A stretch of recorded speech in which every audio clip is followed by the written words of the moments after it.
Hi guys, welcome to Cheryl's Home Cooking.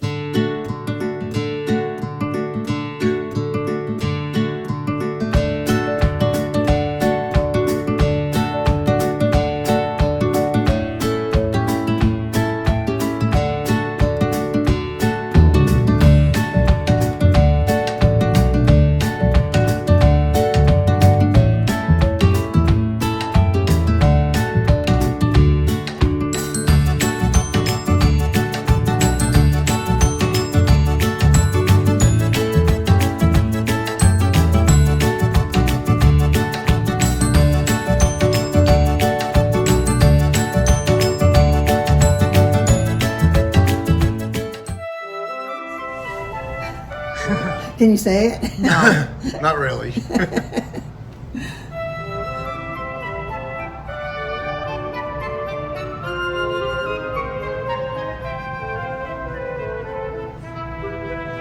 tell the kids, break it down into syllables. So like chaw, gagog. They got a lot of gagogs in there. Man, chaw, gagog, chabunga, mungamog. Wow. I think. Yeah, I'm not good at it either. Yeah. It's Webster like. Right. And so this is more of a timeline of what's going on in his life. He comes up here into this area, which was not known as Webster then. It was part of Dudley and part of Oxford. He would have worked when he was in England.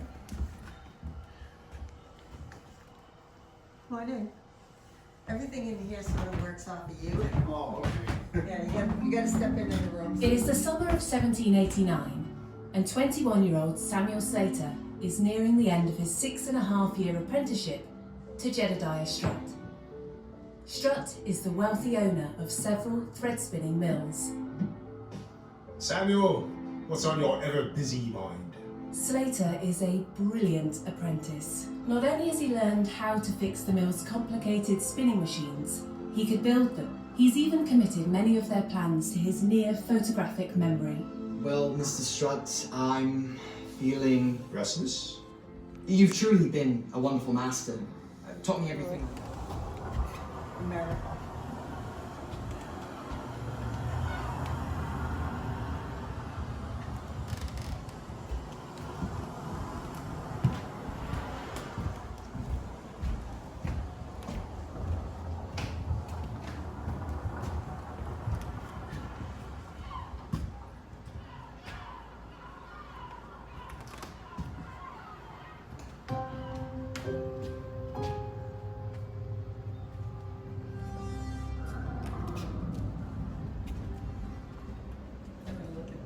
Hey, this way, sir. Excuse me, pardon me. Good afternoon. Afternoon.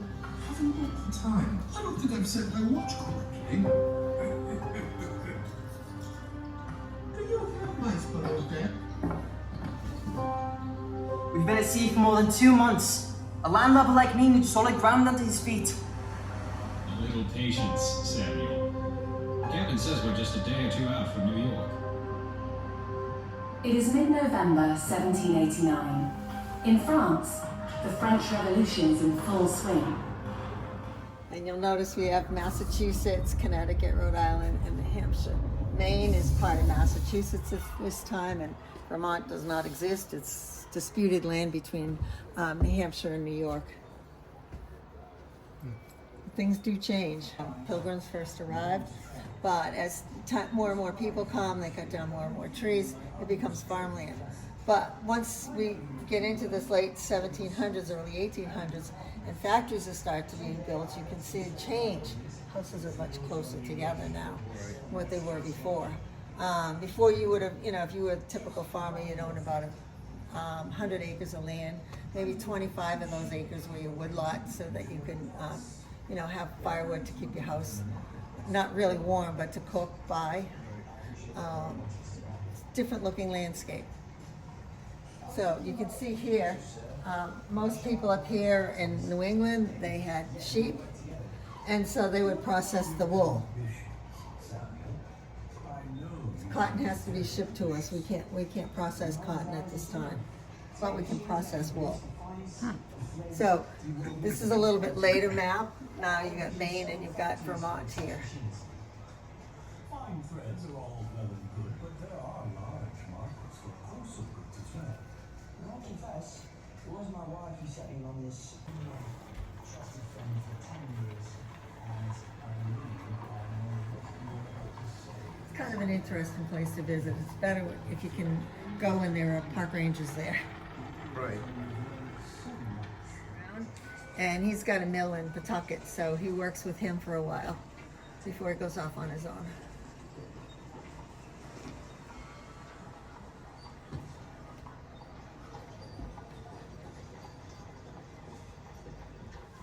So when he came to America, he came into New York City, and you know, at the wharfs here.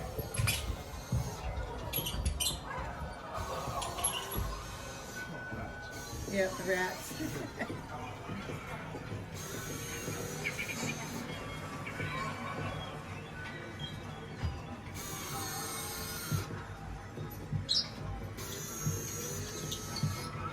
Another one up there.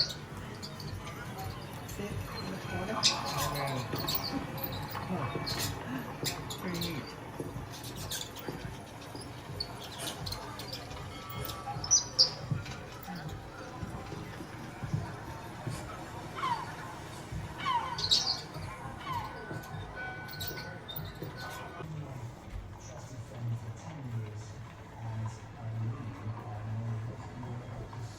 Kind of an interesting place to visit. It's better if you can go when there are park rangers there. Right. And he had many factories here. So Webster's formed in 1832.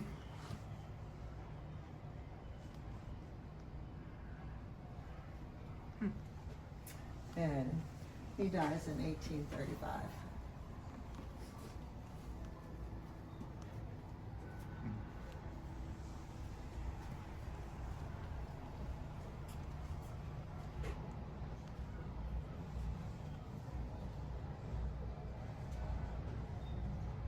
So this is his office. So we'll go in here.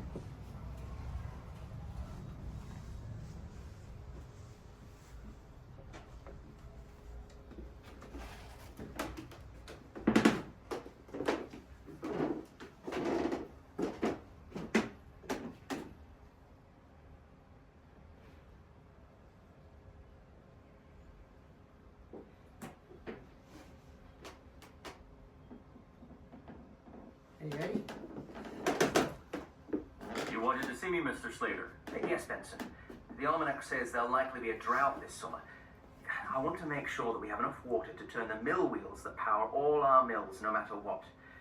We have scores of machines that could simply stop, and that would be a disaster. For us, and for all the people who work here. With all the water rights you own for the French River and the lake itself, it's not very likely that the great wheels will stop turning. Anything else on your mind? I'm very concerned we won't have enough housing for new workers and their families in a year or two. We'll find a place to build more somewhere. Do you want them for whole families or boarding houses for single women, like at the mills in Waltham or Lowell? For families. Work goes better for everyone when families stay together. I'll start looking into it, sir. So in Massachusetts, you had to have a privilege. Mr. Cooper, people tell me spring planting is going well. Yes, Mr. Slater. God willing, should be done within a week. Excellent. I think this past year's been good for you. Let's see. Yes, you're giving me fair wages for my work on the farm? And your son and daughters are being paid for their labor in the mill. So that is what you owe me. But what do I owe you? Let's see. There's the rent for your housing. By the way, how do you like your lodgings? The cottages you built for us workers are soundly made, I will say. And Mrs. Cooper says there's plenty of light for her to make palm leaf bonnets yourselves. Now, here's your food and supplies for the year that you bought on company credit, and the pasturing of your 3 cows, and the fee for your pew in the Methodist church, and... I see the numbers, but what's it add up to? Mr. Cooper, I can already see the balance will be much in your favour. Mr. Hodges will be going over the numbers tomorrow, and he'll get back to you with the exact figure. Thank you very much, sir. Mr. Slater, I wanted to show you something remarkable. Look at this drawing Molly here did. Her proud mother gave it to me. Read it to Mr. Slater, girl. Hands were made for honest labor, not to plunder or to steal. deal. Very nice, Molly. Beautiful drawing. A year ago, Molly was a bad child. Weren't you, Molly? Yes, I was. But I ain't anymore. Molly's mother made sure she attended the Sunday school you founded for your workers. Every Sunday she went. And over the last year, the songs she's sung and the lessons she's learned taught her how to be a better person and a better worker in the mill. Molly, do you know it was back in England I learned that Sunday school needn't be a church school, just a place to keep nice children like you from being idle on the Sabbath and making mischief on their day off. So I like to point out this picture. So these are women who worked in the mills, but what you need to notice is that they all have their hair tied back or they're wearing hats because you do not want to get your hair caught in the machinery. The mills are huge. You know, what they're working on could be, 500 feet long. Everything is run by a water wheel, so that means there's a lever that turns it on and off. So if somebody gets their hair caught in there, a lot of immigrants who end up doing this, but at that time, everybody was an immigrant.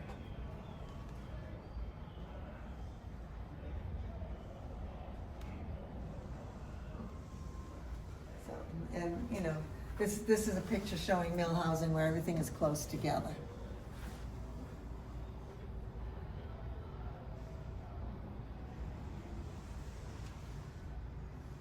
So come on in. I'm hungry. I'll serve up dinner when your father gets home, not before. Where's Ethan? Ethan left work with George. That's a new puppy. So I've heard. How's Ethan doing as your helper? Little brother learns quick. Sliding under the machine to tie the threads when they break. But he's little. He gets awful tired. Well, I'm not surprised. 8 years old and working dawn till dusk. There's plenty his age doing it. I started at 7. You were a whole head taller than him. I'm glad Mr. Slater lets brothers work together. That way the big uns look after the little ones. Make sure they don't slack off. Saves the overseer from having to do it. That costs Slater money. Now, go clean up before your father gets home.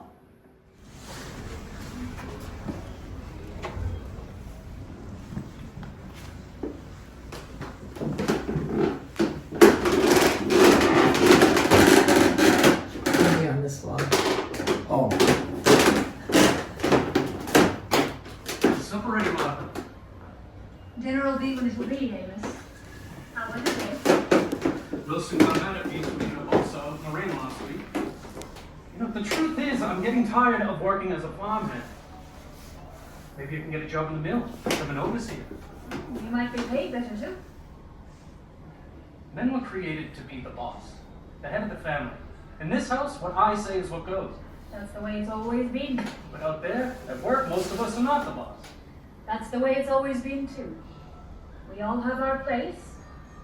If we didn't, everything would fall apart. I suppose it would. I work on a company farm, we live in a company house. Will and Emma in a company mill. And Slater keeps his eye on every penny. You're even worse than the church he built. We don't have our place. I suppose we do. We're not home. He's staying for supper at George's. Did you hear? George's father's the new manager of the company store. That's where I picked up that tea you like and some sugar. Also nice fabric for me to embroider and these potatoes. I want some potatoes. Emma, please, Mother, send round the potatoes. Didn't they teach you how to talk to your parents at Sunday school? So the only place in the house that would have a fire is in the hearth.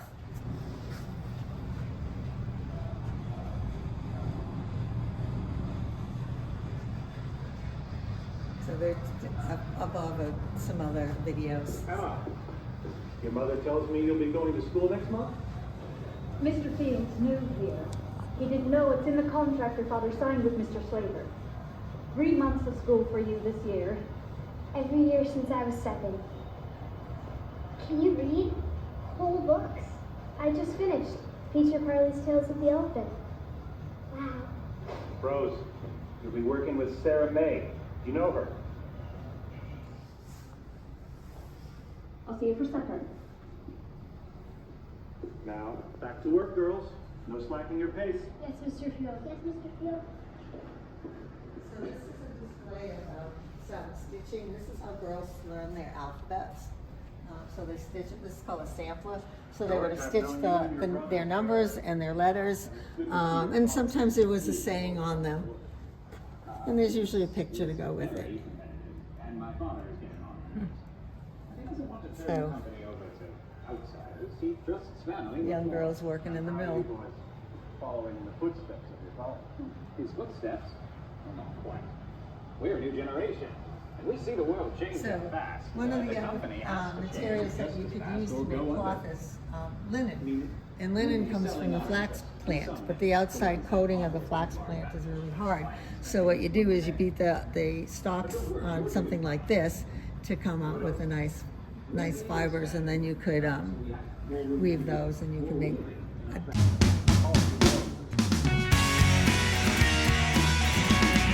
pickup sticks. Yep. Oh yeah. And dominoes and marbles. And they're rag dolls.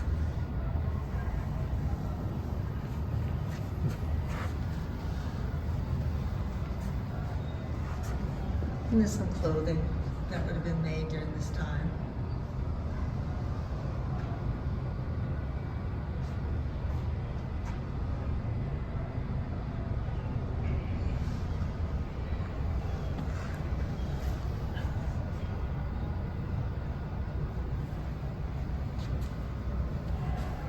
So every day somebody rang the bell so you know when it's time to go to work, time to go home.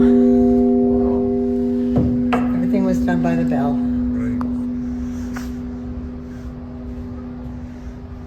These children are Samuel Slater's grandchildren. Oh.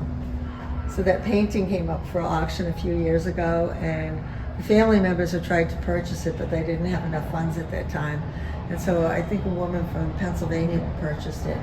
And so they approached her, and everybody contributed, and they were able to purchase the painting, and then they got it.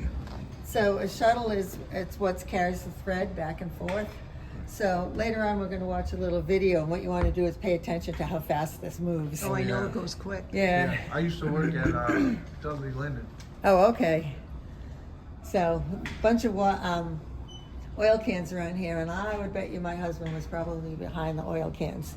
And the time clock, punch in, punch out, so everybody knows what their work is.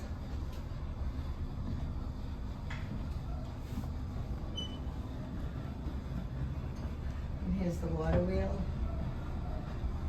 So the water wheel moves all of this, which takes care of all of the machinery on the upper floors. Yep, it's from that one water wheel. Pretty impressive. Yeah. Down at the Slater Museum in Pawtucket, Rhode Island, the building next to the museum is, I believe, 4